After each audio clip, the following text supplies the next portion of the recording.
Welcome to S academy. सबसे पहले मैं इंडिया में मौजूद तमाम स्टूडेंट्स जितने भी मेरे चैनल को सपोर्ट कर रहे हैं उनका मैं तहे दिल से शुक्रिया अदा करता हूं।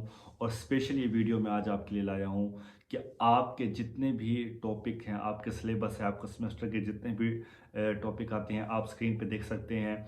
मेरा मकसद इस वीडियो में सिर्फ इतना है कि मैं अब से इन तमाम टॉपिक पर जो है वीडियो बनाना स्टार्ट करूँगा और बाकायदगी के साथ जो है आपके तमाम टॉपिक जो आप सवाल करते हैं, जो आपको मुश्किल लगते हैं, मैं उन पर आपके लिए आसान से आसान वीडियोस बनाना स्टार्ट करूँगा।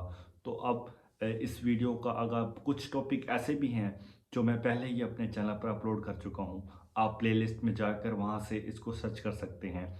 लेकिन क्योंकि आपके एग्ज़ाम्स हो रहे हैं और मुझे बहुत सारे मैसेजेस भी मौसूल होते हैं, मैं पढ़ता भी हूँ, लेकिन मैं टाइम की वजह से जो है आपको ठीक से रिप्लाई भी नहीं कर पाता। लेकिन अब मैं बाकायदगी से आपको रिप्लाई भी करूँगा और आपके जितने भी सवालात हैं उनके मैं जवाबात आपको ना सिर्फ कंसेप्ट क्लियर करके दूंगा, बल्कि आपको पीडीएफ नोट्स बिल्कुल फ्री में शेयर करूँगा।